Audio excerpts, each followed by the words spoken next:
Oh, we're live now. Check your phone. Okay, good evening, friends, and welcome to another one of our Purple Mountain videos, which we're very pleased this evening that we're able to speak with a friend of ours, Ric Caunce, and he's joining us. We'd like to thank Ric for giving us his time this evening. Good evening, Ric. Good evening, everybody. Thank you for welcoming me here. Looking forward to interacting with everybody. Well, hopefully it's going to be a very, very interesting evening. And Stephen, of course, is with us as well. Give us a wave, Stephen. Hi.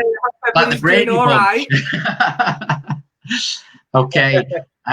So just before I go any further, I'm going to let Ric introduce himself and just let you know what his spiritual work is. So I'm going to hand over to you, Ric. Thanks very much, Chris. Yeah, I said welcome, everybody. Cracking evening here. So if you are joining us, I appreciate you coming out of the sunshine and spending time here. Some of you may know me, some of you may not. So I might as well start at the beginning. I'm a psychic medium. I'm a Reiki master teacher, and I'm also a Heal Your Life teacher. You'll see the banner here on my right hand side, which is the symbol of the Heal Your Life work, which is based on the book by Louise Hay. So I guess a little bit about me is in order. It's, funnily enough, just 20 years since I walked into my first spiritualist church, and that was a big turning point for me and the start of another chapter in my life, really. I'd just come out of my first marriage, and I'd been going to see a lady who was a healer, and she would do part massage and part healing on me, and she was interested in this. Unknown to anybody else, I'd just literally separated from my wife. I planned to go see my sister, who lives just north of Glasgow, the next day. Nobody else knew about this. Anyway, I went for this massage. She came back. She said, "Are you going to Scotland?" She said. And I was a bit taken aback by it, And I said, "Well, yeah, I'm going in the morning, but nobody knows." He said, "Well," she said, "there's a chap looks like Rob Roy stood on the bridge welcoming you across." And so, of course, I was hooked then. So I ended up going into the Spiritualist Church at Moor Lane in Preston, which is no longer there. It was a fire and old building. And I was absolutely hooked. I kept going there, kept going, and eventually went to an open day. They had one Saturday. And I met a lady and I had a taster in Reiki. And what she told me blew me away. She had everything right about me. What you might not know about me is I've spent my life working in gardens and plants and things like that. And she said I was a plant scientist in Atlantis. Wow. So, big connection there for me. So yeah, that was, again, the start of a journey. So over the next few years, from 2000 to 2004, I kept going through the churches, the open circles, and developing different classes. I feel very privileged to be taught by some really good teachers, some who are no longer with us and some who have retired from the circuit.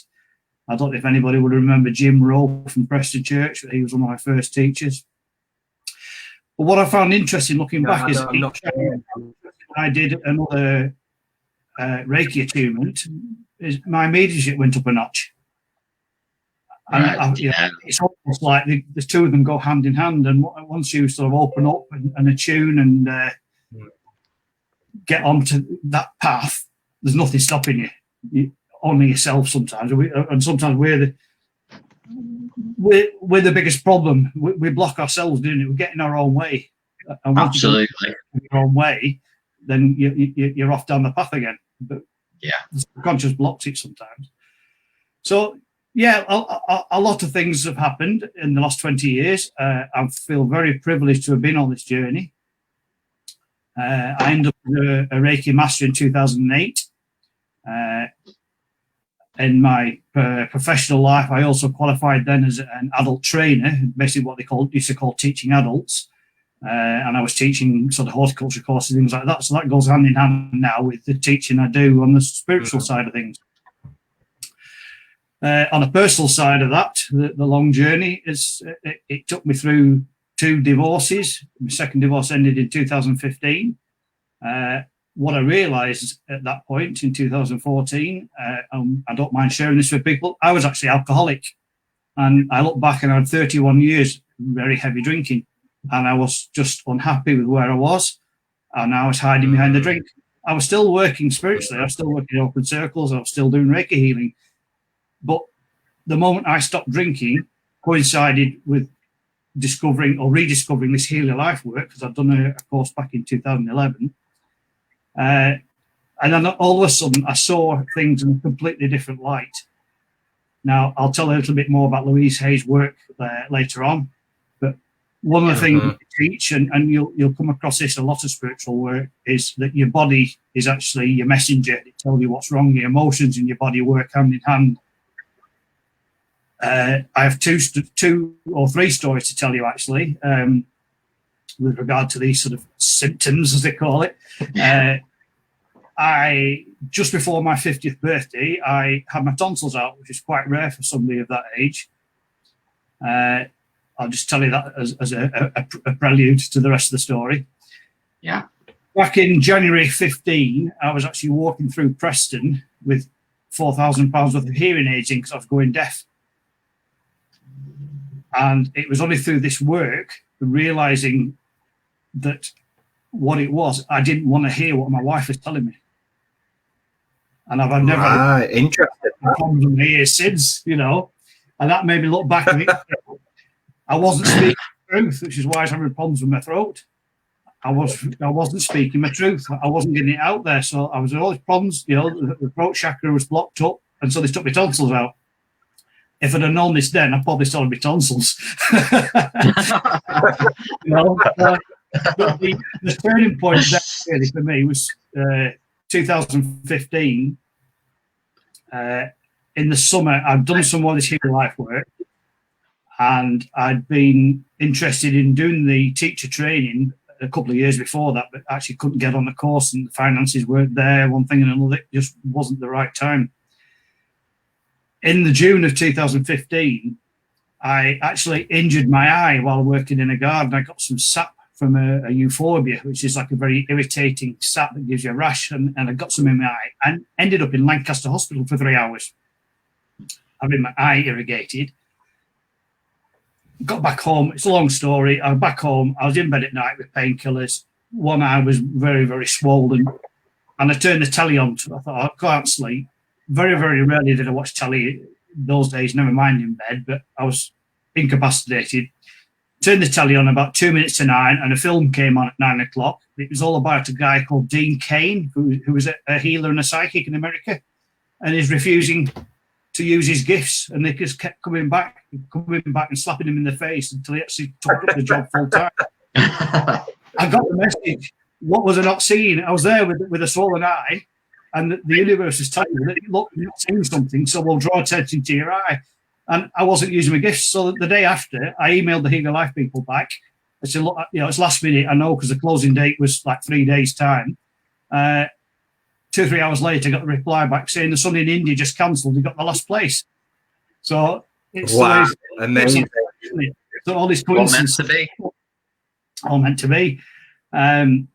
So that is a brief story. Since then, I ended up leaving my second wife in 2015 because I woke up and I was drinking heavily because the relationship wasn't working. Yeah. And then I just took off, and we started doing the Healer Life workshops. I went into a very short relationship with a lass in Denmark who had met on the course. So I actually had more Reiki students and clients in Denmark for a while than I did in the UK. Fantastic. Wow. Yeah, but things just, you know, sometimes you just got to do what's in front of you, and you don't know where it's going to lead. Yeah. Spot on. So, yeah, that's where I'm at. Up until 18 months ago, I actually took a step back about 18 months ago. We moved house. My mother-in-law was quite ill, and she passed in December. So I literally just about ready to get going again, start doing some church services, and then the virus hit. So we've had to get digital and go online. Yeah, that's what we all connected in different ways. Connected through cyberspace now. yeah, well, it works. It works. I was part of a little meditation service the other day, and you actually did feel connected to people. You actually felt like you were in a circle. And I watched, like I said before we came on live, I've been involved in a couple of church services, and the people are getting the messages. They're just having to get it digitally. Exactly. the work goes on. It's being in front of somebody in a room, is it? Yeah. It's I just want to add, myself and Stephen connected with Rick first of all on the Roots of Life events that Debs Brooks runs. She's lovely, Debs. We did an event with her last night, and our first experience with Rick was when he would do like an inspirational talk, opening prayer at the beginning of a mind, body, and spirit event. And I always remember we hadn't done many up to that point, but we'd done a couple where we had bad experiences. Jealousy, people pitching the tents and pushing. And I always remember Rick's words of "Let's work together, let's appreciate each other."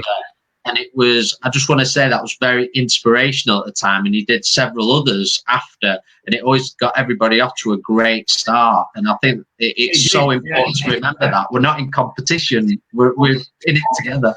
At the end of the day, whether we're working with spirit or working with Reiki or spiritual healing or whatever, we're working with energy. Absolutely. We've got to raise that energy. We've got to be on the same path. We've got to be on the same wavelength. So the reason I did that is it actually came from an idea when I did a few spirit fairs in Denmark, and they would actually, all the stall holders would get together by 8 o'clock and set up, and then they'd have us together. And then they'd have a guitar and a sing-along and a meditation before the public came in. So that's what actually inspired me, because I thought that was fantastic. But prior to that, 15 years ago, I was involved in a few fairs around Leyland and Chorley, and there were backbiting, there were people falling out, there were people refusing to be next to each other, and it's just not spiritual. And no. It's not what we want. Absolutely. If you've got that bad energy, nobody's going to come in and enjoy themselves. And more importantly, for the stall holders, nobody's going to come and spend any money, because we're all in business at the end of the day. We're all to make a living. So if we can help everybody make a living, cooperation, not competition, then that's what we do, isn't it? Yeah, so very true. That was it was certainly very inspirational, I thought, at the time, and just inspired, even if it just got people thinking on that day. Absolutely. You know, in a different way than what they came in. But I just wanted to backtrack a bit, because I find so many people on any kind of spiritual path have, should we say, had tough times, or have walked through some kind of addiction or depression or difficult times. And I almost feel we have those experiences for a reason, so we understand them in a way. A friend of mine used to say, a walk in the dark helps you appreciate the light. Absolutely. Yeah. And actually, the darkness isn't the opposite of light, it's the absence of it. Absolutely. Couldn't have said it better. and the other thing on that side is the brighter the light, the darker the shadow. We can see that in physical reality, that the more sunlight we get, the darker the shadows are. And that's metaphysically speaking as well. Yeah. Absolutely. I was just wondering, because we all have our, as you said, the greatest enemy we face is ourselves.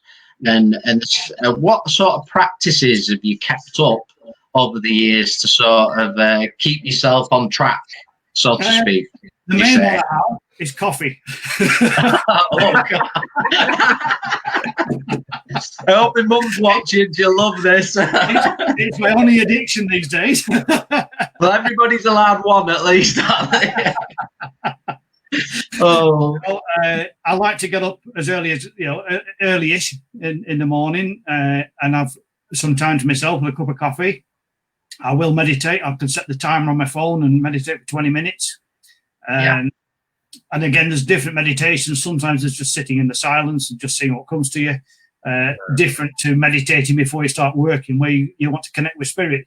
And sometimes you get to meditate to clear your head, and sometimes you get to get communication. And there's a difference between intention. A lot of it is about being positive and setting intentions. Because if you get up in the morning and think you're going to have a bad day, then you will do. Yes, absolutely. I think it was Henry Ford that said, whether you think you can or whether you think you can't, you're probably right. And that's sort of, isn't it? You know, it's very. If you set in the attention, and intention is a very positive word. I mean, we talk about affirmations and things like that, but intention it's the willingness to make sure everything is how you want it to be.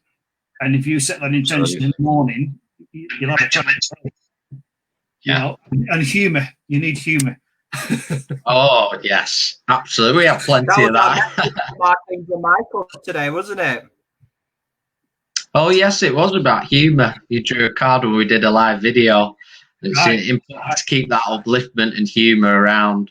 But just as we sort of move on a bit, I just wanted to ask you, because obviously with the situation we're going through at the minute, and we have been going through, what sort of practices would you promote to people to keep themselves lifted on a daily basis? Because we all have more time on our hands, so that excuse of I've not got enough time has gone out the window.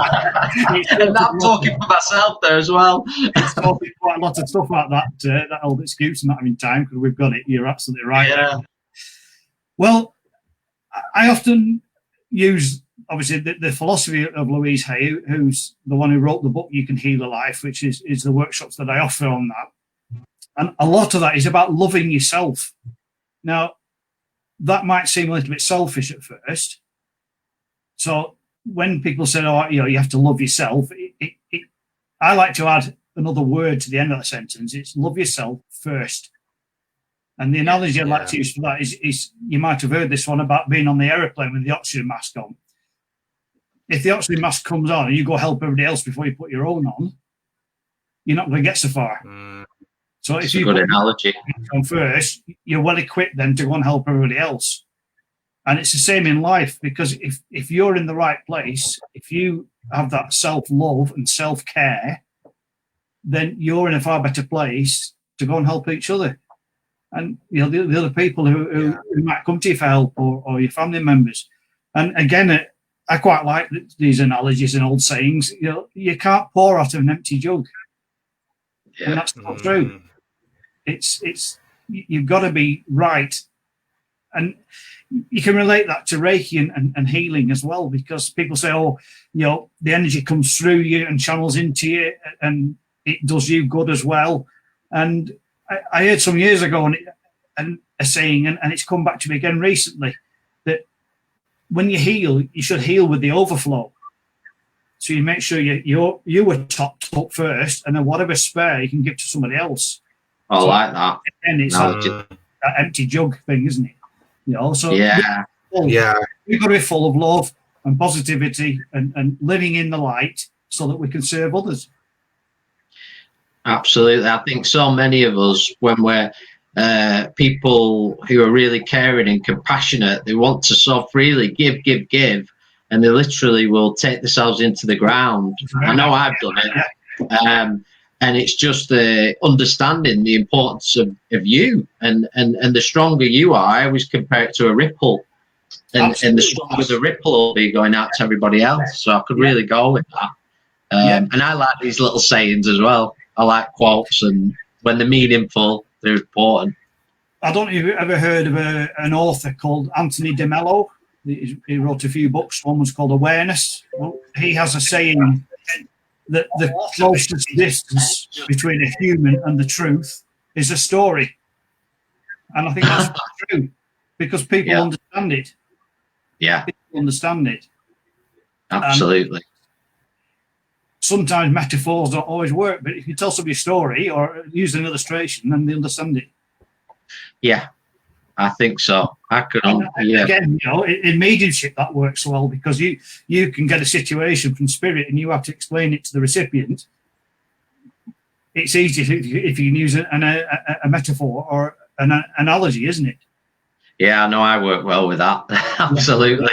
Yeah, and we don't need to know what's going on. No.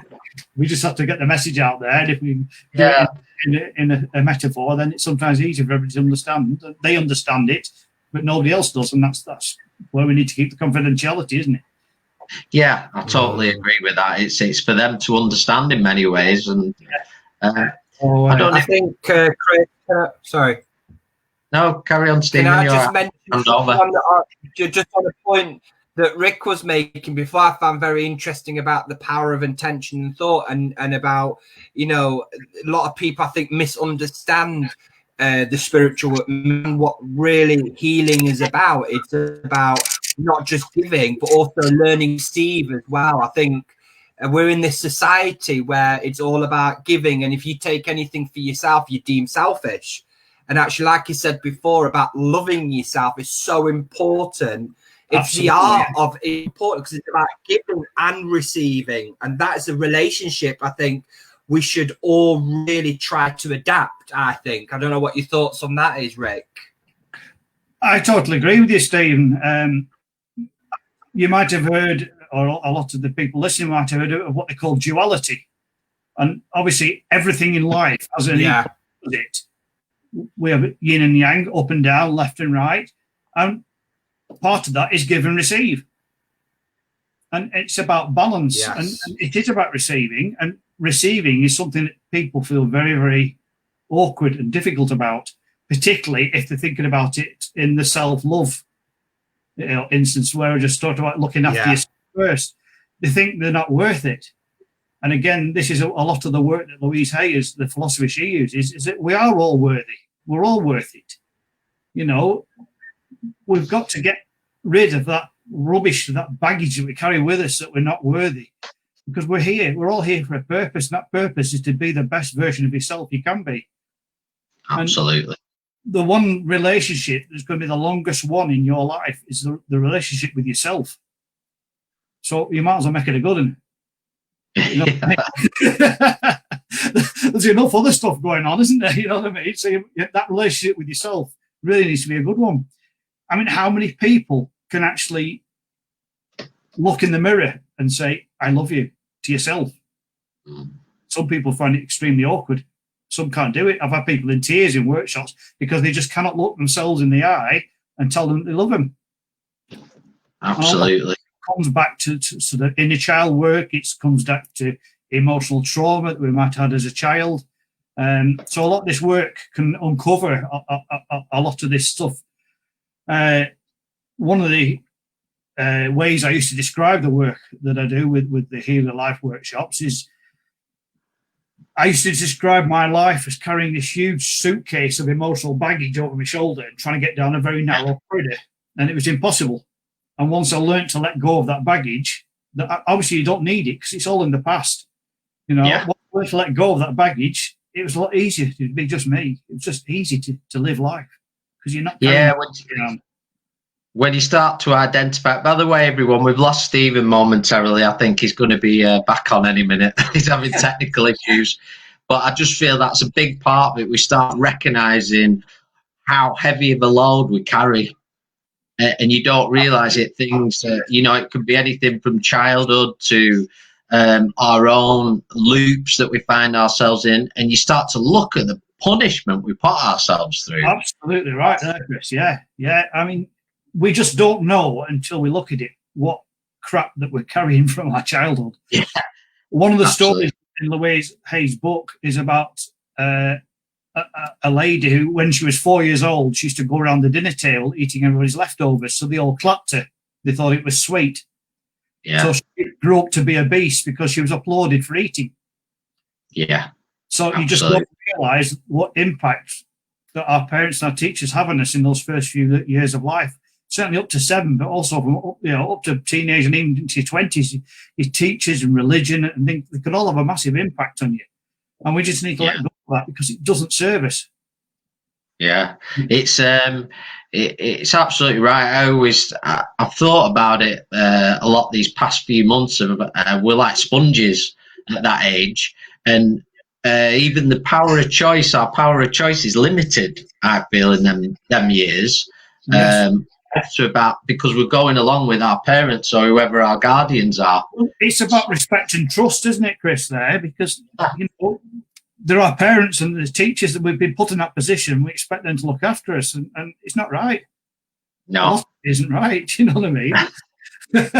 But it's not about apportioning blame to them either, because they're doing the best they can. And again, this is another point of philosophy that people. They shouldn't be hard on themselves because they're doing the best they can with the knowledge they've got at the time. Yes. When I was drinking heavily, I didn't realise there was a way out. I was just doing the best I could every day. I do now because I've come out of it.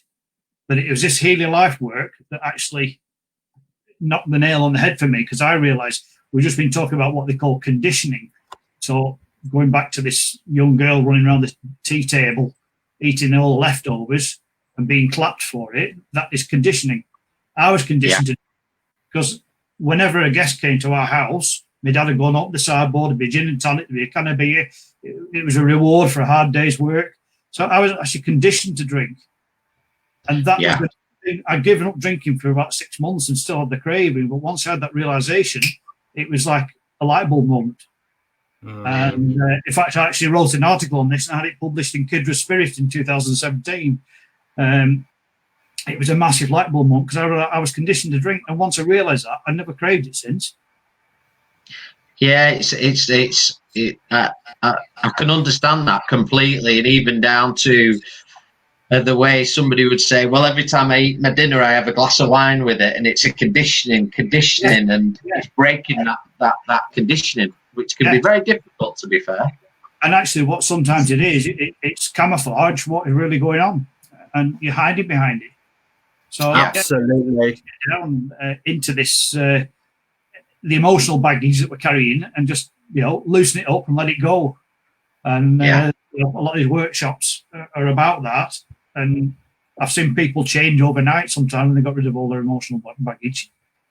Well, it's the true self is there then, isn't it? Without all that we just don't realise how much we're carrying. Yeah.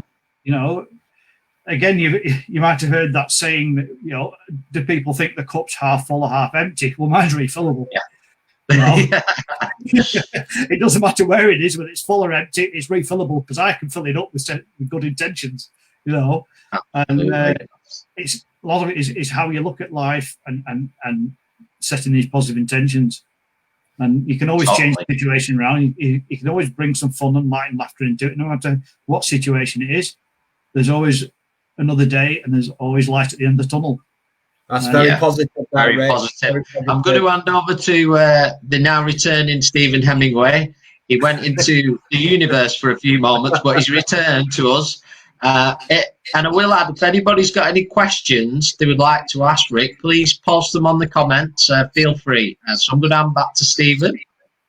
Yeah, Ric, I really want to ask something that I find really fascinating. And I think it's really very important, I feel, for people, because there's a lot of people that are very lost in the world. Now, how do you know what your purpose is here on this earth? What have you come back to do on this earth? Do you sort of fully understand your true spiritual purpose here on the earth plane? Do you want that in a 5,000-word essay? I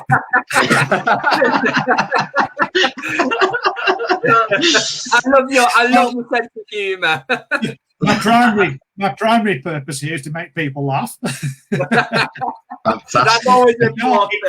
It's a bit like what we said earlier on in the show. We've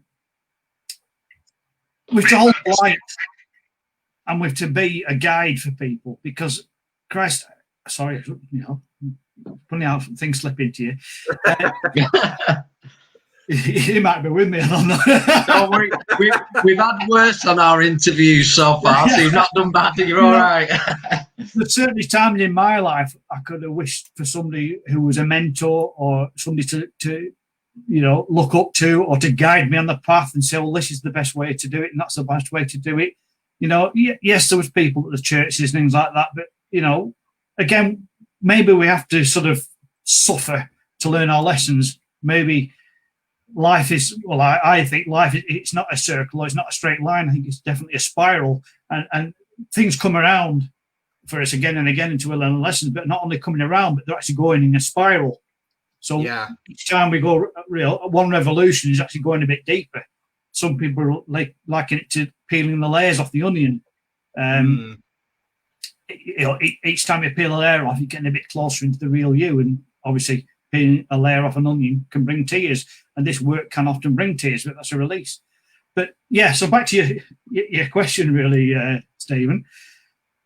I think it's difficult to say without seeming a bit egotistical, but I think it's to hold the light.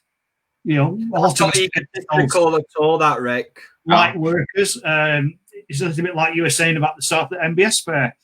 We're to unite. We have to live in love and light and positivity. And if we can get everybody together in that, then we've got a damn strong band of people there. Yeah, absolutely. Here. Like you said, before we came on air, we had a quick chat, and we're talking about this virus, and people are saying it's conspiracy theories, and people are saying it's big pharma, and it doesn't matter what it is. What if there is some evil dark forces out there? Then what they want is fear and paranoia. And if we let them have that, they've won. I'm not saying that's what it is, but if there is that force out there, so the only way we're going to beat it is with love, light, and positivity. So if we can all be beacons of light, if we can all, light the way for other people, help the other people out of the dark, then we're going to swing the balance. Absolutely. Yeah, I think that's amazing. Thank you very much for answering that. I've got a couple of more there for you, Ric. Yeah. Now, into the future, what do you think the future of mediumship will look like in the next 50 years? What's your thoughts on that? What's your thoughts on, you talk a lot about question. Yeah, I know. I think it's important because I think it's changing. A lot of things are changing, and it's people like us that I personally don't think. I think healing is a big part of the future of humanity. But what's your thoughts on mediumship there, Ric? What's the future of mediumship the next 50 years, do you think? Well, first of all, I hope I'll still be here. I'll be a damned awkward little bugger, I tell you. Well, the thing is, okay, it's a deep question. Sometimes you've got to answer a question with another one. Yeah. But if we look at humanity as a whole, 2012 saw the end of supposedly the age of Leo, and we're just on the cusp now of going into the age of Aquarius. Now, they say that these periods of time astrologically run into the 2,600-year cycles. So 10 years here and there on a scale like that isn't much. So we're just at the beginning of this change into this new era. Yeah. Again, I don't know how much people believe, but you listen to these people who are channeling downloads from Pleiades and from other planets and different systems. There is a lot of energy changing, and I think we are going into this period of ascension. People might call it 5D. We're changing. Humanity is changing. Absolutely. And mediumship will change with it. And I mean, if you look back, you two lads will know the history of mediumship.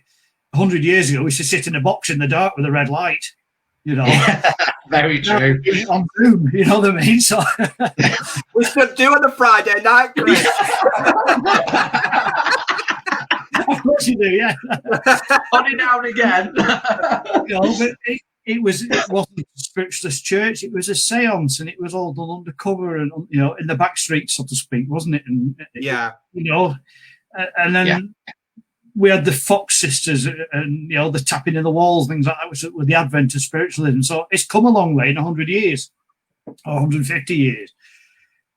Difficult to say where it's going to go in the next 50.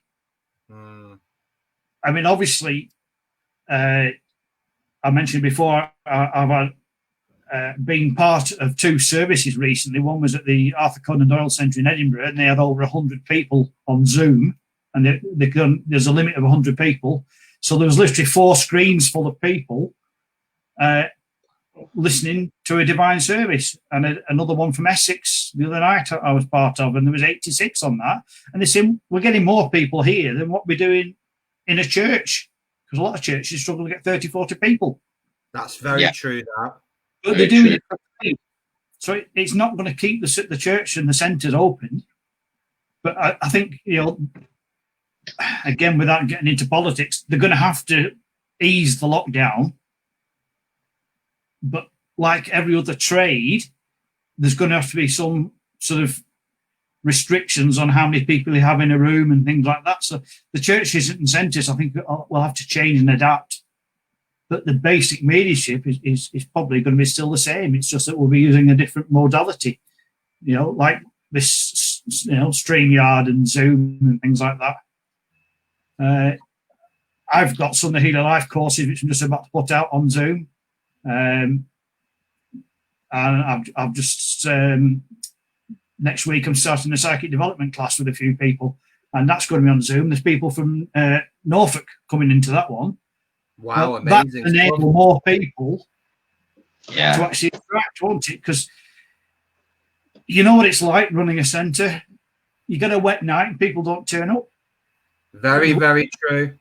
We can sit here with our coffee and the fire, and we can attend a service.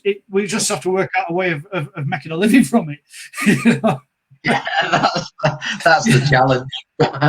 Do you think, Rick, people sort of on the mediumship side, do you find people are searching?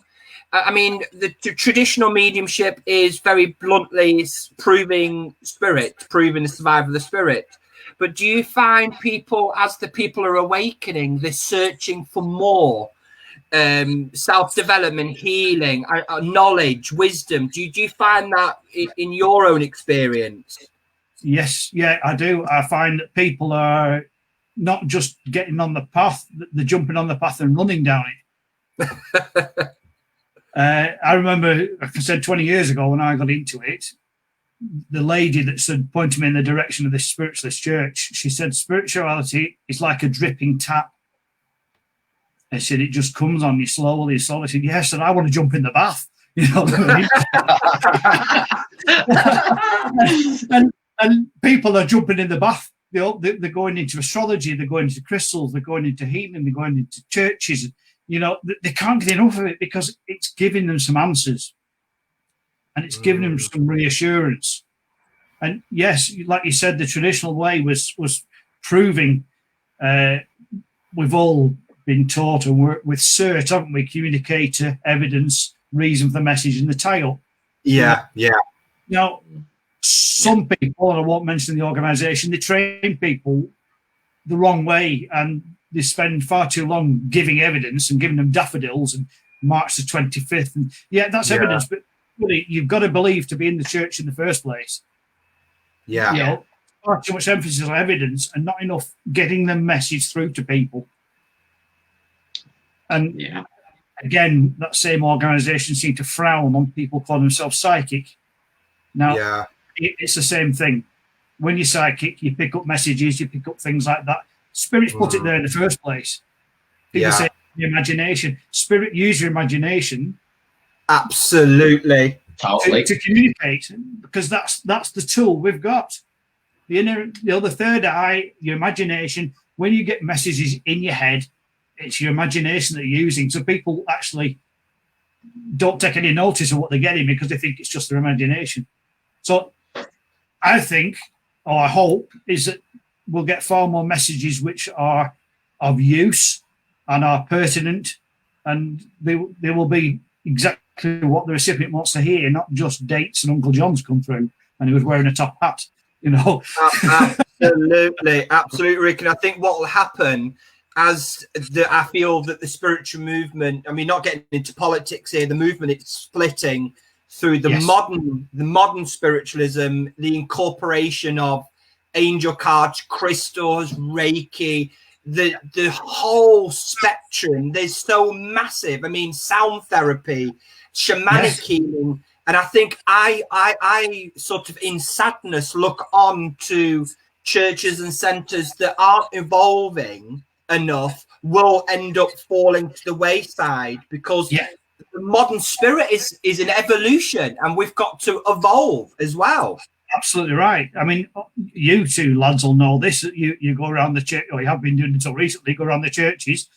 You go to some of the official churches and there might be 10 people there. And there could be 50 because they're more relaxed. The mediums are allowed to say. I went to one church over in East Lancs once and I was told I couldn't mention God and I couldn't mention angels in the Bible. Well, I'm sorry, I'm going to mention what I get. Yeah. You work with spirit, Rick. You work with spirit. I'll just come into there, Stephen. He said, well, this organisation, like I said, so I don't work for that organisation. I work for Spirit, so I'm going to tell you what I get. Spot on.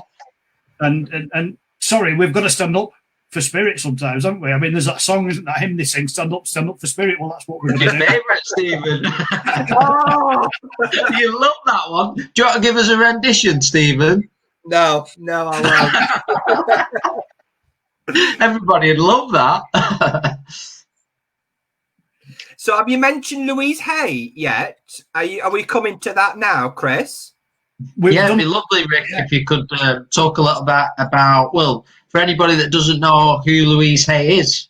Well, Louise Hay was the author of quite a famous book. It hit the New York bestsellers list in the mid-'80s. It was called You Can Heal Your Life. And she's done many more since.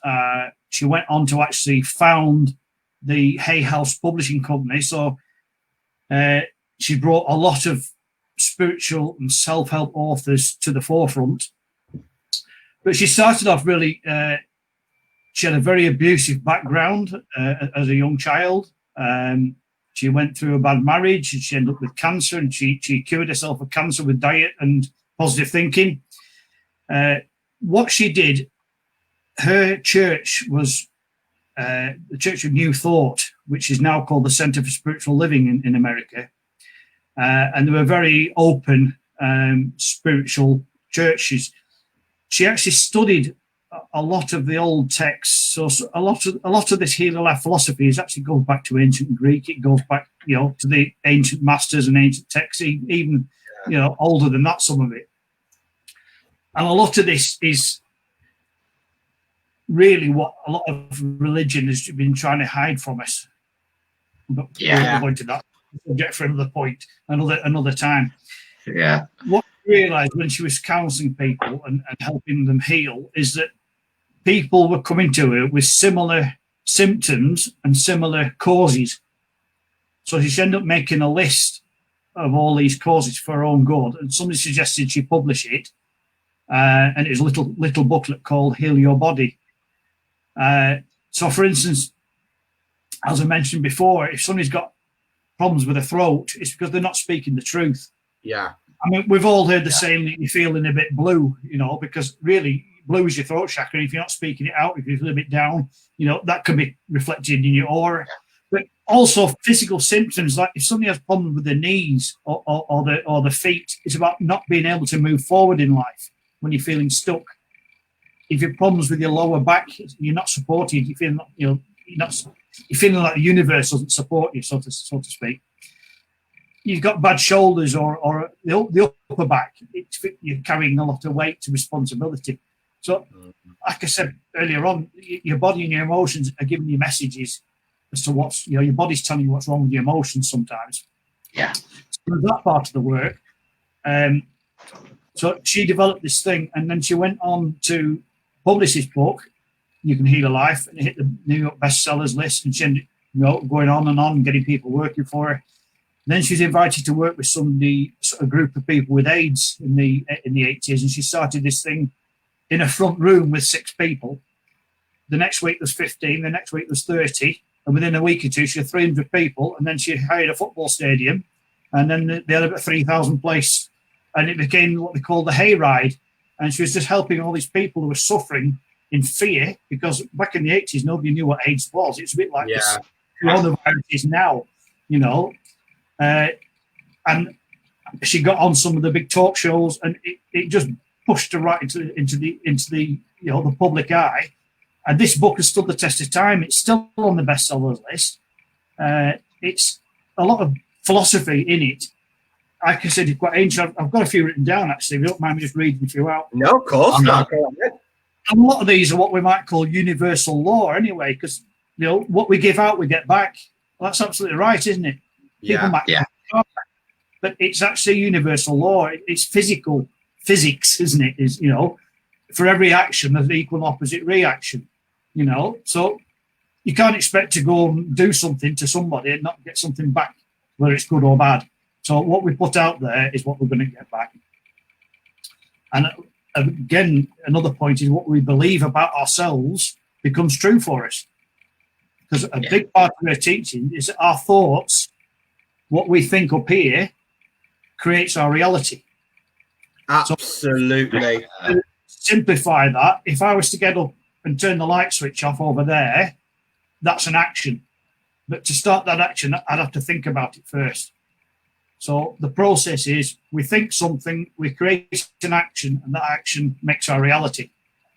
So if we can start changing our thoughts, like I said earlier on about being positive, setting those intentions, we actually change what's happening to us. Yes. Yeah. And, our thoughts are creative. So we are creating what we want by thinking about it. Now, the lady who's running the Heal Life course, the head of it now, because Louise Hay passed in 2017, Patricia Crane, she's written a book called Ordering from the Cosmic Kitchen. And it's another one of the courses are on.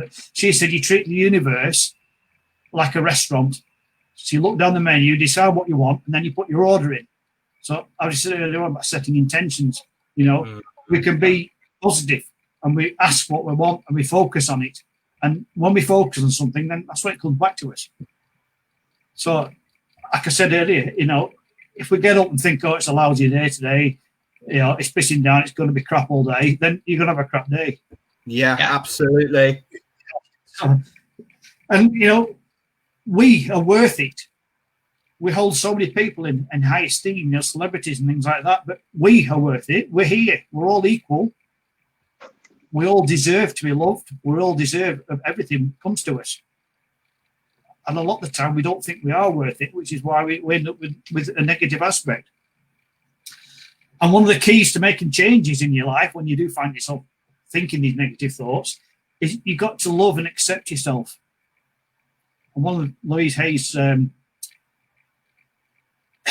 favourite affirmations was, I love and accept myself exactly as I am. Yeah. And if you say that to yourself 30 times a day, you make a difference. Yeah. And it's there. And again, it's about carrying the past with you. It's about forgiving people. I had a really good story. It's only about 5 years ago. I just try to put it back into words.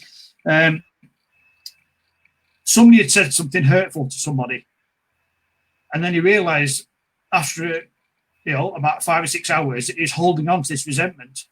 He said, "There's me. I'm angry. I'm holding on to this resentment because Mr. Smith next door has said something to me. Yet he's there enjoying a barbecue. He's not bothered by it." Yeah. So we pay too much attention to what we think and what other people think about us. We've got to love ourselves, accept ourselves as we are, forgive everybody.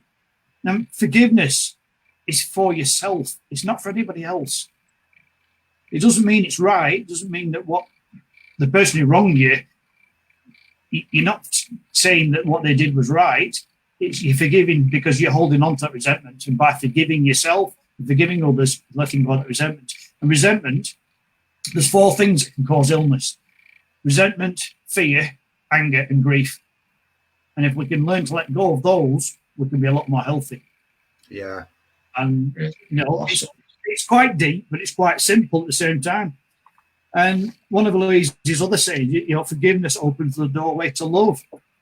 Because if we're holding resentment, if we're holding guilt, then we can't start to love ourselves. We can't let other people love us. Yeah. If we can't love ourselves, how the hell can we expect somebody else to love us? Yes. So it's about that, and it's accepting who you are and not thinking I should be like somebody else, I should be like that. And one of the other exercises is listening to your language. How many people use should?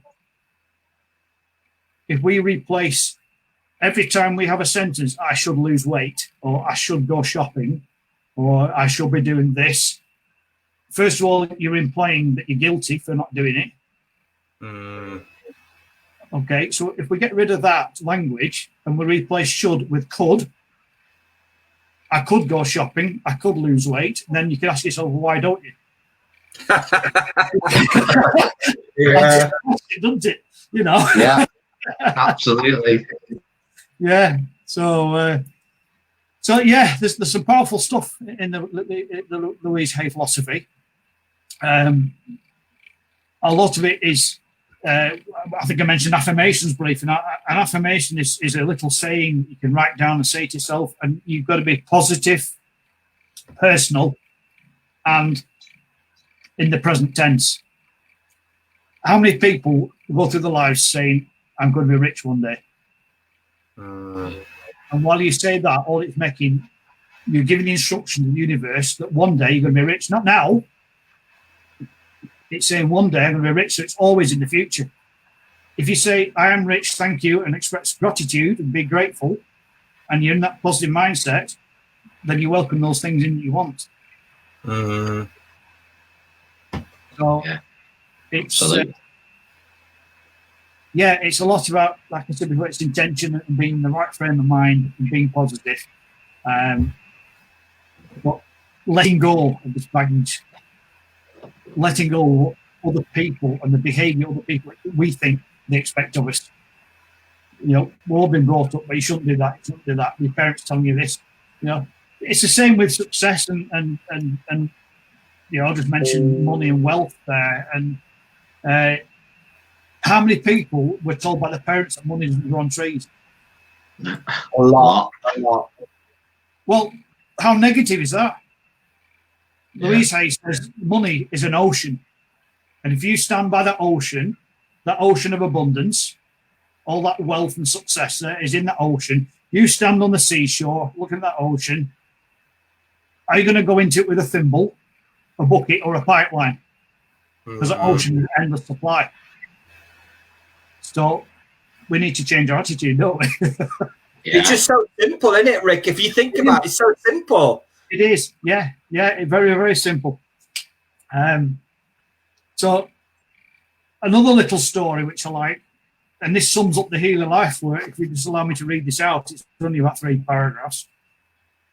Anybody heard of a book called The Journey by Brandon Bayes? It's been about 20 years. Yeah, well, this is a quote from Brandon Bayes from The Journey. It starts off, the story goes that each of us comes into this life as a pristine, pure, flawless diamond. And through the trials of growing up and the course of life's pains, our innate brilliance becomes hidden by a load of rubbish. Then, when we become adults, we cover the whole mess with a coat of shiny nail varnish and present this artificial veneer to the world. Over time, we may even come to believe that this protective shell is who we really are, and we shape our own whole personal identity around it. But if we're lucky, life presents us with a gift or a wake-up call. Something takes place when, for a moment, we crack through that hardened veneer, look past the layers of muck, and catch a glimpse of that radiant brilliance shining from deep within. And if we're really, really lucky, we spend the rest of our lives journeying homeward into this exquisite beauty and freedom. We discover that we've always been and always will be a flawless diamond. So That's I think beautiful. That's beautiful. Really nice. Yeah. So you might have heard the other one about the Buddha, which goes back thousands of years, where there was a community that had a gold Buddha statue, and they're in danger. They're at war with another nation or whatever, and they're in danger of being invaded. So all the locals got a lot of clay and covered all this golden Buddha completely, so it just looked like a stone statue. They got invaded and wiped out or whatever, and the nation stayed in the same place, and so for thousands of years, this stone Buddha stayed in place there, and nobody knew that it was gold underneath. Then one day, a little bit chipped off, and they suddenly realised all these layers of crap put on it was covering up this beautiful golden statue. And that's the same what we do. We cover ourselves up. We don't allow the gold or the shining diamond to come out. Yeah, so often. Yeah, and we just need to get rid of, we just get through all the crap that's built up over the years and let go of it, because we carry it around and we don't need to. So absolutely, so simple. It's very, very simple. Yeah, and is actually quite easy. It seems hard work, but it's hard work to be awkward. It's hard work to be negative. It's a certain amount of energy to be whatever you're going to be, doesn't it? Yeah, Takes a lot of energy to be stubborn. Yeah, why bother? You know, even there's a point where physically they say that it takes a lot more muscles in your face to frown, doesn't it? It does to smile. You know, Yeah. But it's natural. You know, we're here to experience joy.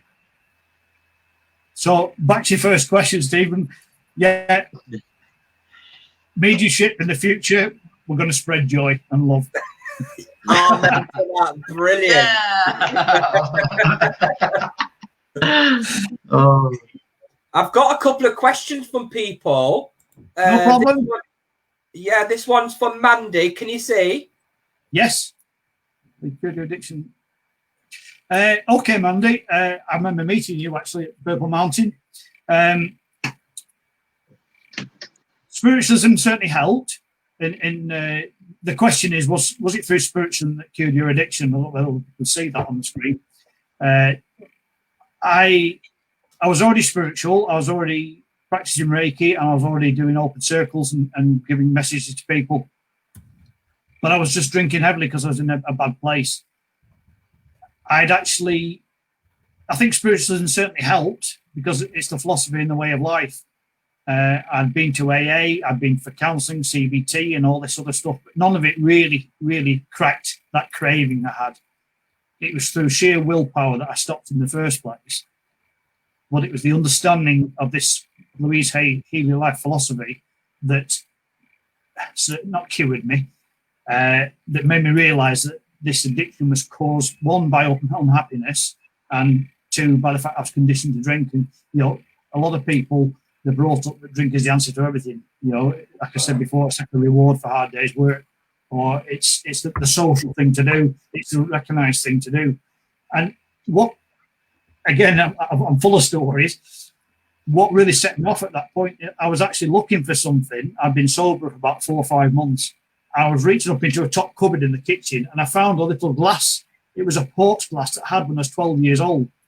I suddenly realised that I had my own wine glass and my own port glass at 12 for Sunday lunch. So I was encouraged to drink. It was almost like the done thing, you know, that this is what we do. So, yeah, big realisation, but spiritualism certainly helped. And I also think now, occasionally I do have a little drink, but I don't have one the next night because that'll just get me back on the addiction again. But if there's the same at a wedding or something like that, I might have half a glass of champagne, you know, just to toast the bride, something like that, just to join in. But I know that I can't take any more, and I can't take any of the next night. So it's a lot of it down to willpower. So, is it cured? I'd like to think I can manage it. Alcoholism is a very, very funny thing. The doctors won't say whether you've got it or not. I think it's up to the individual. If you go to AA and do any of the 12-step programs, you'll find it is actually a very spiritual practice. You recognize a higher force. You recognize what they might call God. In fact, it made me laugh because alcoholics, they call GOD group of drunks. So just if you can't understand a God, then you understand a higher power, which is a group of drunks, GOD. So it is a very spiritual program. And it does help. It does help with a hell of a lot of people. I certainly won't knock it. But, yeah, so answer the question, yes, it was through spiritualism, but it was also through the Healing Life philosophy and realising I had to be conditioned to drink that cured my craving. Still get it occasionally. But I actually make, it's a sourdough rye bread to a Danish recipe. And you put about a third of a bottle of beer in that recipe. So I can have a bottle of beer in the fridge and never touch it. So to me, that's a breakthrough. So if I can do that, then I guess I'm cured. Absolutely. Brilliant. That's fantastic. That I think what we've learned over the years, Rick, and probably a lot of people relate to this as well, as you're a healer yourself, that when people come for healing, it's almost like you're opening the doors, you're creating a sacred space for them to heal themselves. So in a way, Louise Hay, she's created a space, a philosophy teaching for you to enter, for you to look in that mirror, look at that reflection, and really heal yourself.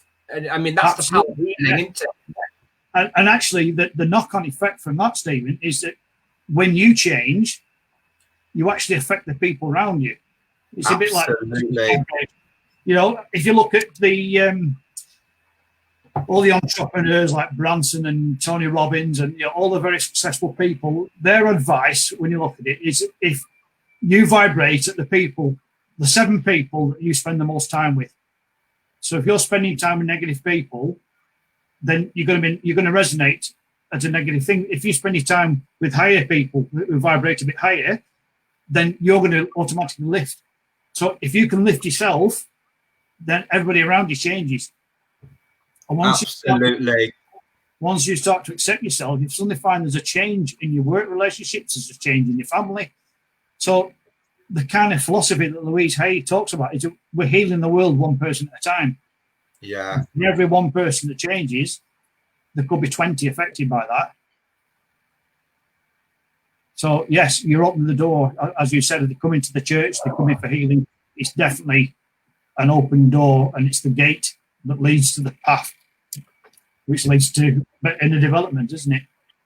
Absolutely. That's so very, very much interesting. Do you want to answer another question? I've got one here from Joanna. Alcohol love ones.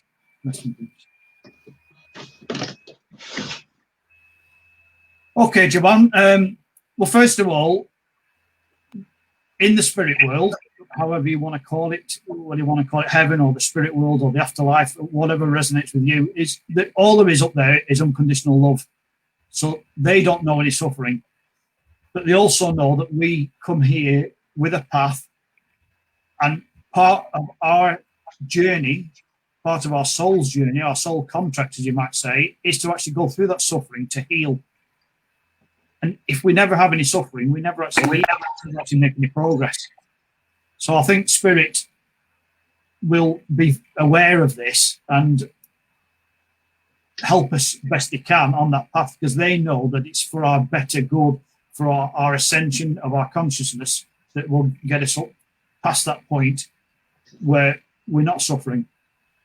I feel I need to sort of mention Neil Donald Welsh here and his conversations with God, and his sort of story around that book is that we're all part of God, and as a collective consciousness, we have to experience different things so that God can experience those through our physical reality. So really, any of the suffering and things, I think, is necessary because we need to grow from it. And I think spirit are aware of that and will just help us through the best they can. I hope that's answered it. It's a bit of a deep question. Yeah, but I think you have there. Very interesting. Yeah. Any more? Not at the moment. I did post. Did you have any more questions, Chris? Just a point I wanted to pick up on, which I find so important at the minute, and it was mentioned by Lewis earlier in the week when we did the interview about how powerful we are as creators and what we can manifest, good or bad. And when we start to realize that power, we can really turn things around. Even like we said, waking up in the morning and envisaging yourself having the best day, no matter what you're taking about that day. I mean, I have a small example, but obviously we're all having to adapt to now. We're doing our shopping and stuff at the minute, and I had to go out to get some stuff today, and I found myself getting a bit worked up. Yeah. And I just took a deep breath and I said, you know, Chris, when you get there, it'll be fine. It'll be absolutely fine. So I went to where I was going, and as soon as I got there, I parked straight away, and I more or less walked straight into where I was going. That's right. Yeah. So I just to reckon at that smallest example of just that mindset that was already pushing it down already before I'd started. So it's just realizing how powerful we are in what we create for ourselves. Right there, Chris. Yeah, I was in a situation in our local co-op the other day. I did nip out and get some, the weekly shop, and I'm up in the Western Dales now, so my nearest co-op's 5 miles away at Kirby State, even though it's 20 miles to Penrith or Kendal. So that's our nearest spot. So again, they were queuing up. There was like this sense of fear. There was some people wearing gloves and masks and things like that. Yeah. So I just got my head down, went through it. I was just about to go to the till, and an old lady came through with about 10 items. So I let her go in front of me.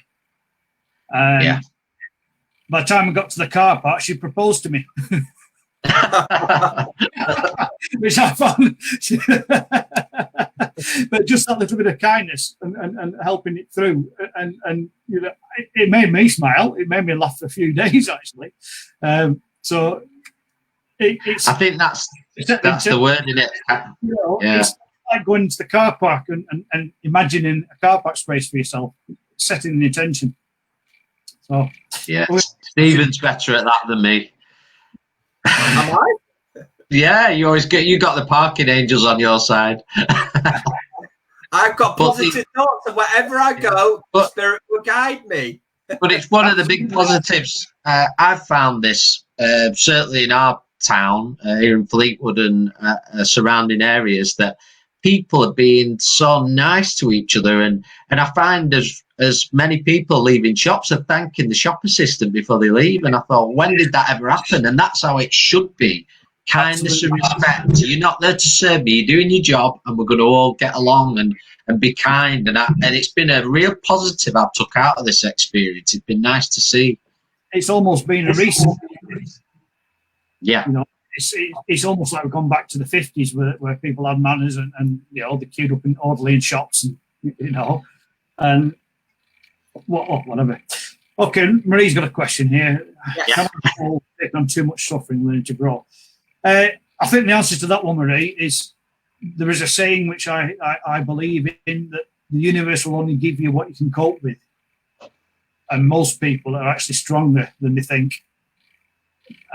So I hope that helps. I think that's what you mean. But even in the days of despair, then you know we can find that strength and fight through it. Okay, another one's come up there. Oh, we are getting deep now. We're coming in thick and heavy now. This is going to come down to my opinion rather than anything from spirit.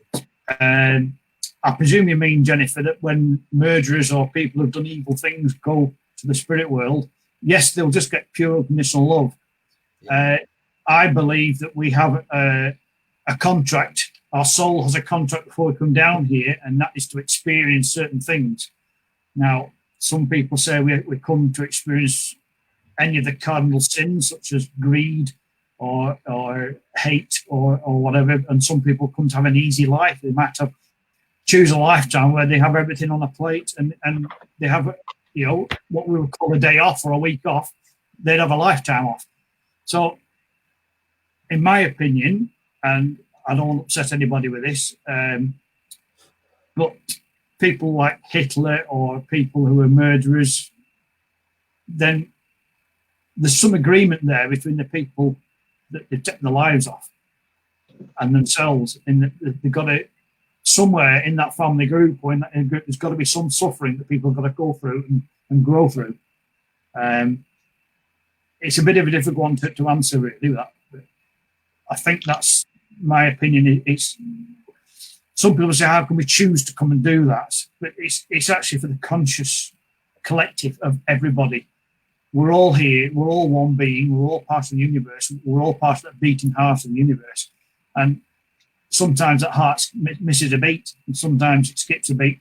But if we can just keep spreading this love and light all the time, then we'll start to erode any of this evilness that's there. And unfortunately, it does take over. Greed is taking over, ego's taking over. And your ego's there to protect you. You just have to talk to it. That's another story. I think it's, if I could just pick up on a point there, it's really important that you made at the beginning. I remember, I don't know if anybody remembers, but there used to be a show on, I think it was called The Big Question. And it used to be on, I think, on a Sunday morning. And they had the guy that played Ken Barlow, what's it, William Roach? Yes, yeah. He's quite a spiritual fellow himself. He's a druid, isn't he? Yeah, pagan druid. And they asked him about his thoughts on people who'd committed crimes and murders. And he said, we must send our love and light to them unconditionally. Absolutely. And it caused absolute outrage, but that is the way, because in my understanding as well, because you're just feeding that negativity. You're not doing them any good or yourself. Yeah. Any more questions? Yeah, I just want to mention a point there as well, Rick. It's just very interesting the way you're answering the questions. It's brilliant. Yeah. When I look at, I mean, Spirit have mentioned this with us within our circles. When you look at prisons, and the prisons are getting bigger, and we have to build more prisons, we should, as a society, for me, we failed these people. It just shows the trauma and the hurt that society is holding. It's like when people moan about politicians, but we've created these politicians. Yeah. We've created these prisons. You know, for me, it's a failure on society, prisons and stuff like that. So we've got to look at things very differently. Absolutely, yes. Yeah, and if you look at the people in prisons and look at their childhoods, then you'll see there's lots of trauma there, which has been caused by other people in their lives. And we've got to stop, like you said, stop feeding the fear, the paranoia. You know, evil, I don't think is a proper word. I think it was made up by religion, because it's actually life. Absolutely. Yeah. And the same with the devil. Satan was actually, the translation in ancient Hebrew for Satan is adversary. And if you look at some of the ancient Sumerian texts and things like that, then it was just like the adversary or the supervisor, or, you know. And anyway, it's a big different story. Yeah. All good stuff, Val. Okay, Deirdre. Pleiadians. What are my thoughts? I can start this with a joke, because I reckon people come from different star systems. So it's possible I came from Pleiades, because I just can't be serious.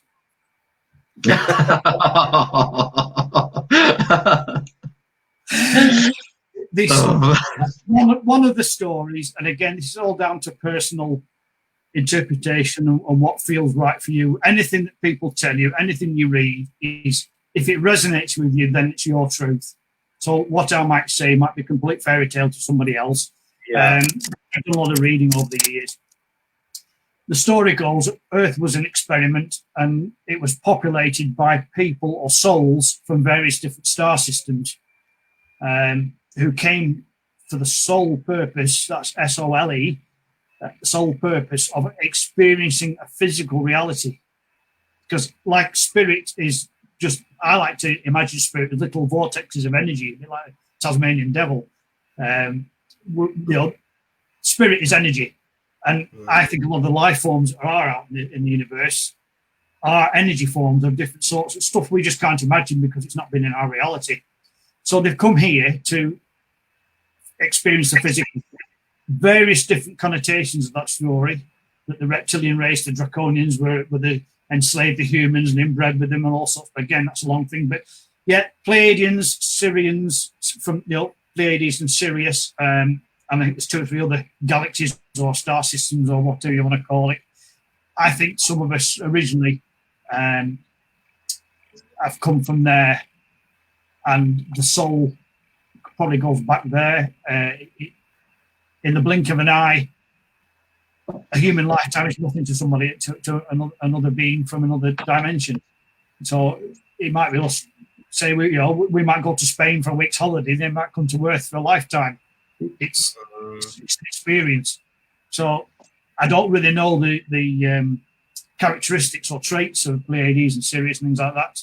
There are some books I've seen there which describe the different people, that some people with a heart-shaped face will come from Pleiades, and the tall thing ones come from Sirius. Well, that puts me out of Sirius again, doesn't it? So yeah, it's a massive subject when we start getting onto this, ancient wisdom and ancient civilizations. Have you ever heard of a lady called Jill Harrison? She's done a lot of guided meditations, and she does a couple on the Pleiadians of how the beings of light. Have you ever heard of Jill Harrison? I haven't, no. No. She can get. I think she's done.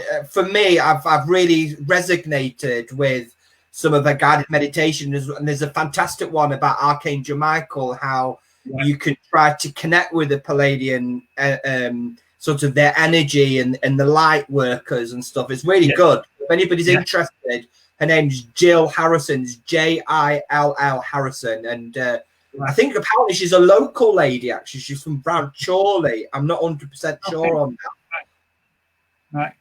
So, yeah, I mean, we could talk past lives. We could talk, various different universes and things like that. But we've got to be egotistical as human beings to think that we're alone in this galaxy, because it's so big. It's beyond comprehension is the size of the universe, and there's probably other universes past there. So we must be very egotistical and I can't think of the word. I think that we're the only ones here. It can't be. And when you know the spirit world, then there's definitely something else, isn't there? Yeah, absolutely. And I think a lot of it is fear. I think a lot, and it's based from religion again. And I think that's been instilled in our psyche, because religion says with Adam and Eve, we're the only planet. And it's just it's so wrong. And I think that's really, Well, I think you're going to get me on my high horse now, Stephen. Religion was created. There's a massive difference between spirituality and religion. Yeah. Spirituality is a way of life to me. Religion is a man-made thing where you worship a man-made God.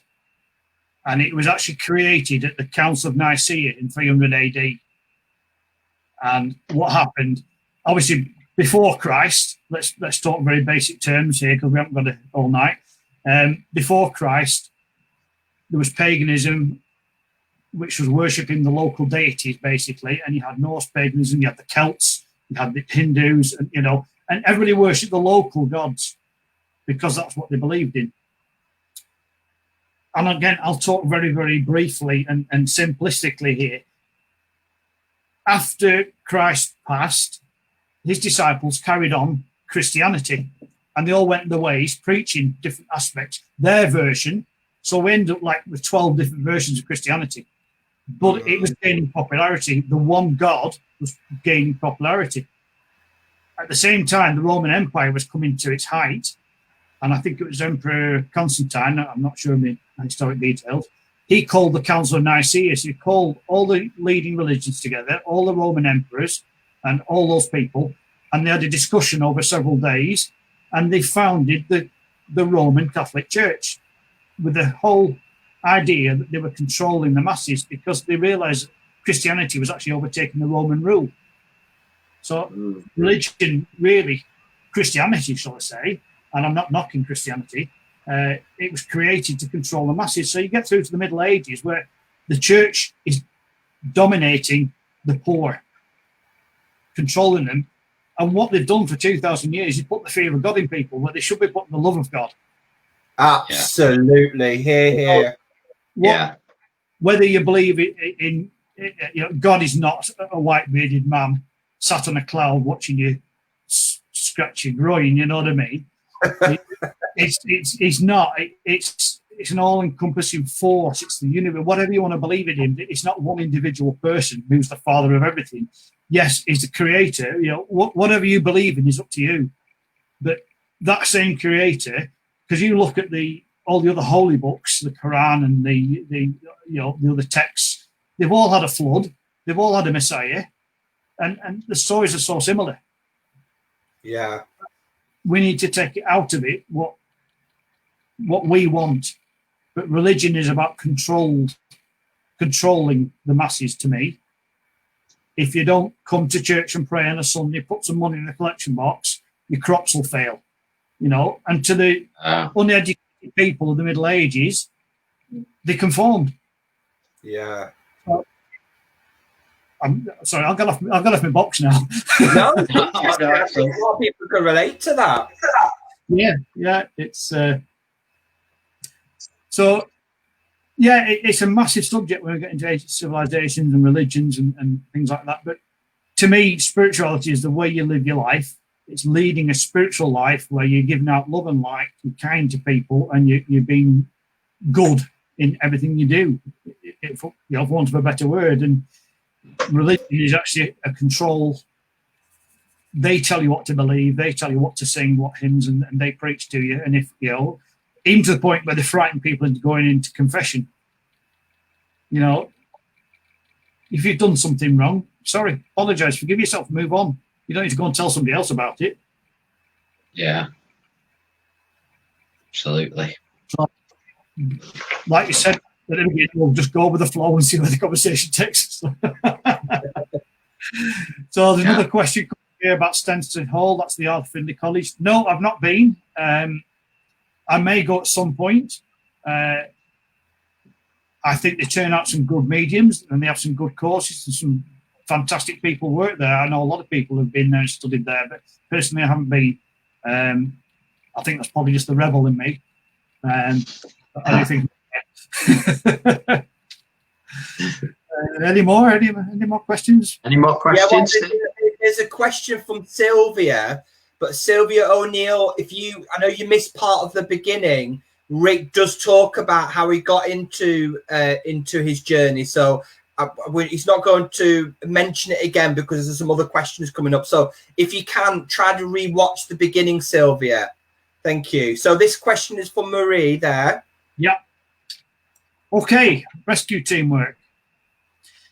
I've actually done this myself, so I can answer this from personal experience. First of all, I want to say that poltergeists were invented by Hollywood.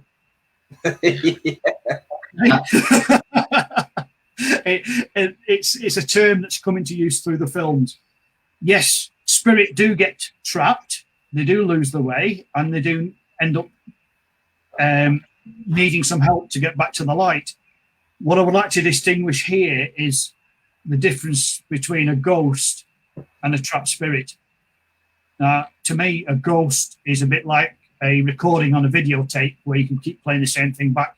So where you get these places like Salisbury Hall at Blackburn, where the Grey Lady appears every now and again, it's always the same thing in the same place. So to me, that's like an echo or a recording that's in the physical being of that building. It's sort of imprinted somehow in a way we don't know. But the way it's a bit like you magnetize a videotape to replay the same thing over and over again. That's a ghost, as far as I'm concerned. Yeah. A trapped spirit is somebody's trying to get somebody's attention because they don't know where they are. When I first moved into my house in Pemberton, we had to get it cleared. And this chap was actually a very strict Methodist, and he was just passed over, and somebody playing with the Ouija board and brought him back, and he didn't know anything about it because he didn't believe in spirit. He just thought he would die and go to heaven. So he's a very confused fella.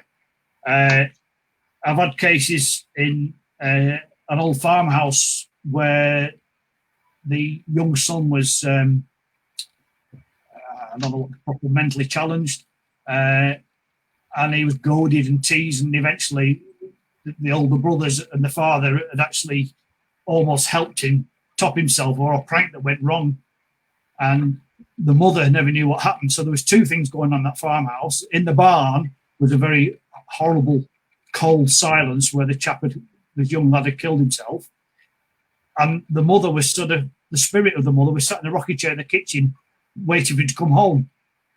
So when we actually cleared that, it actually released both those spirits back into the world.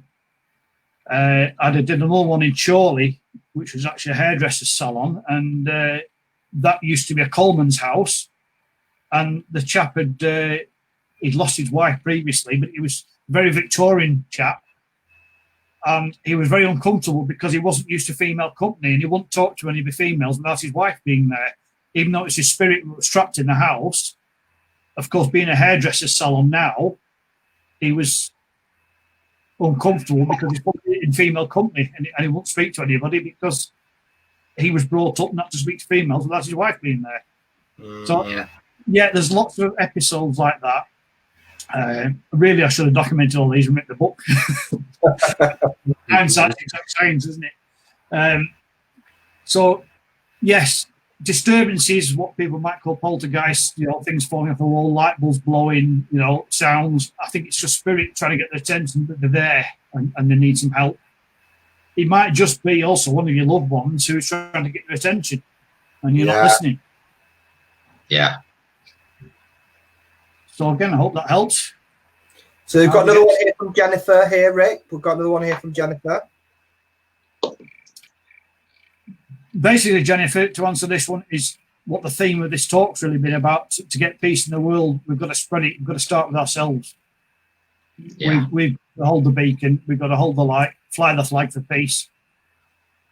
And the more we keep sending out positive thoughts, the more it'll gain momentum. There will always be troublemakers. There will always be people who are trying to control things like that. But if we can start a movement, a light workers movement, and that will just keep growing and growing and growing, then we're going to win. And unfortunately, when I say win, it sounds like it's a battle, and it could well be a battle.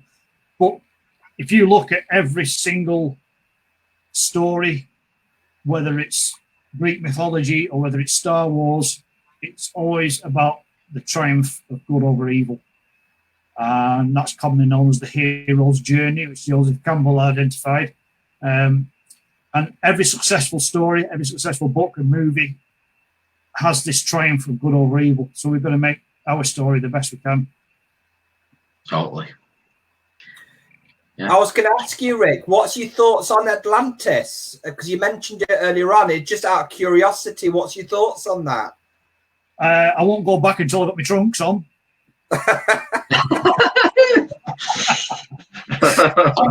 Again, you see, we're back to this ancient civilizations. Yes, there's been, in my opinion, there's been several ancient civilizations. We can go down that theory that Earth has been an experiment set up by others from other planets, other universes.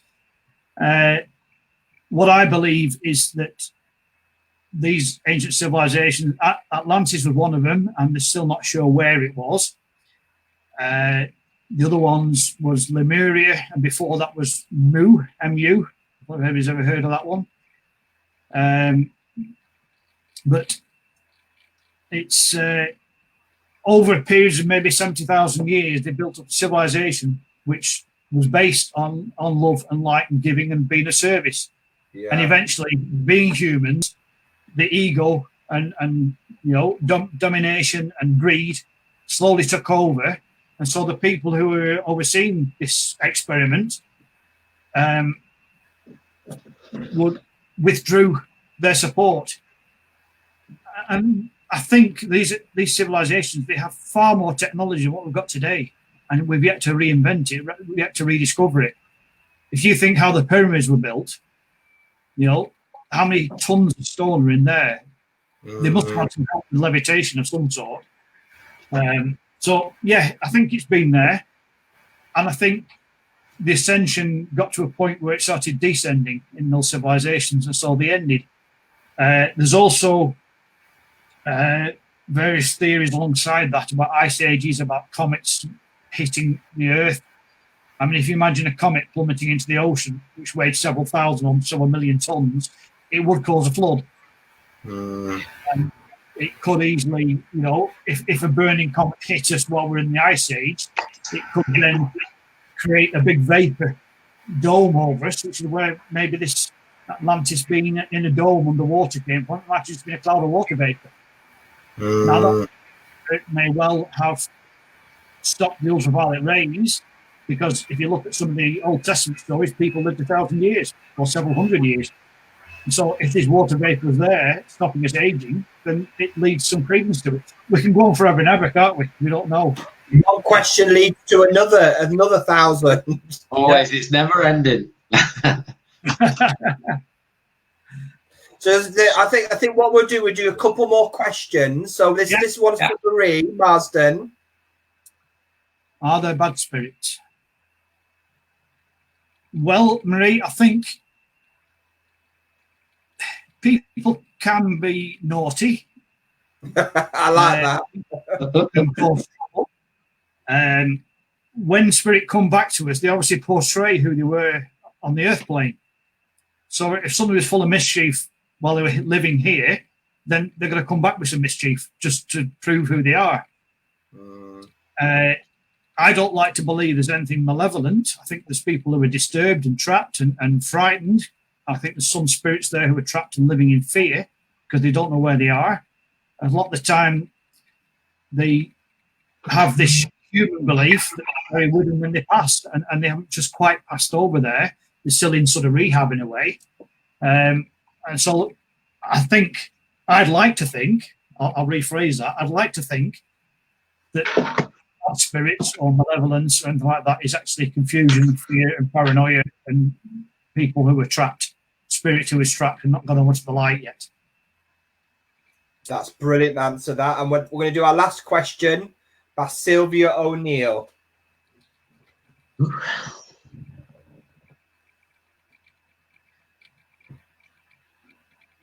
I'd say that was absolutely fine, Sylvia.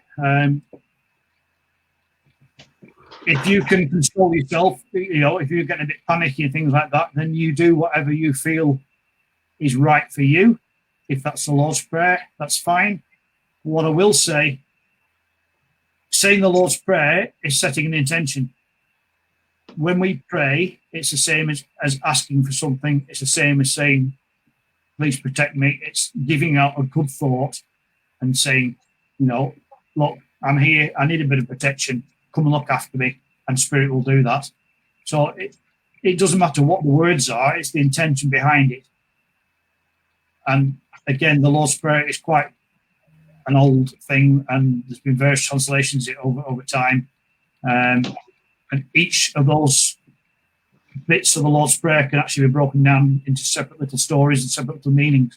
So if that's what happens, you know, if you're happy with that, and all lots of churches still start with the Lord's Prayer. Any prayer to me is setting intention. So if you're setting intention to feel safe, perfect. There's nothing wrong with that at all. It's all down to your own personal belief. Absolutely. I think that's very well put. Any sort of prayer is a good thing. Absolutely. As long as it comes from the right place. Yes. Yes. Yeah.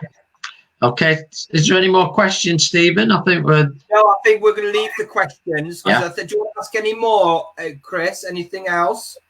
I think we've covered a really wide range this evening. I just want to say I've really enjoyed speaking with you, Rick, this evening, and it's been really uplifting. And there's been some great little tidbits of information, and that hopefully anybody watching can take away from them or look things up, and that's what it's about, getting everybody thinking or thinking outside the box. Yeah. I said at the beginning that, you know, I've had to find a lot of this stuff out for myself. I've had to find my own teachers, and if there'd be somebody like me 20 years ago, for me, I'd have been a bit further down the path, wouldn't I? You know? Yeah, we say that many a time. So. I'm exactly where I should be right at this moment. We're all exactly where we are, and that's exactly right for us. Yeah, I mean, I've discussed something with Stephen today about the most common question asked in spiritualism: am I on the right path? And to me, the question is, do you think you're on the right path? What do you feel? Yeah. I'm just trying to recall it. I actually posted it on Facebook earlier this week, and it said, I don't follow a religion. I follow any path that leads to the light. That's, yeah. If your path is taking you forwards and it's taking you to a place of improvement, of light and positivity, then yes, you're on the right path. If you feel better following it, you're on the right path. Occasionally, you have to wade through some manure, knee deep and chest deep sometimes, but at the end of it, if we come out and we feel we're in the right place, then we're on the right path. And again, feelings are to be felt. The feelings are like your barometer for your emotions, and so trust what you're feeling. Trust what you're feeling. Yeah, trust I think that's truth, trust your truth. Yeah, yes, and standing up. Yeah. I think that's a lovely way just to draw this video to an end. It's been just thank you once again, Rick, for all your lovely words this evening. I don't know if, what have you got coming up at this sort of events or anything online that people can follow? I've got a beginner psychic development class starting next week. I think there's a couple of places left on that. My Facebook page is Ric Caunce Spiritual Coach. I've a personal page and a business page. The business page is Spiritual Coach. I've got a few Healing Life courses which they've just adapted for Zoom, because obviously some of the exercises we do in those workshops are one-to-one, and some go quite deep in the emotions, and you can't just control that on Zoom. So they've adapted. So I'm hoping to get that up and running as well. So basically, just watch the space. Absolutely. I'm doing a couple of readings on Zoom. I've done a couple recently. Again, I've had to adapt because I would always start a personal reading with psychometry. So I'd link in with an item belonging to the recipient. I can't do that on Zoom, obviously. So what I ask people to do is email a picture, and I'll print that picture off and sit with the picture. So and that seems to work. It's amazing what you pick up. Yeah, absolutely. Yeah. So if you want, you could after the chat, just post all your details and everything on our page or on this video, so everybody can have a look. And then if they want a reading with you, or they want to maybe do your course with you, that'd be great to connect. Because I think it's a great, and I was speaking to Chris about this earlier on, it's a great way to network and to bring everybody together. It's not about competition. We're all working for the same energy, and that's helping mankind. Yeah. The lamps are different, the light's the same. I love that. I'm gonna say that for myself. Yeah, I'm writing these on my wall. Okay. Well, So I've really enjoyed it. Appreciate you inviting me on. Oh, well, I've really enjoyed it. Yeah, we'd love to do another. And just thank you for everybody that's joined us at home. Friends old and new, and it's been a lovely evening, and I hope everybody at home watching has felt the same and took some inspiration or had a good laugh with us. It's all good. It's all for the light. So I don't know if you want to add anything, Stephen.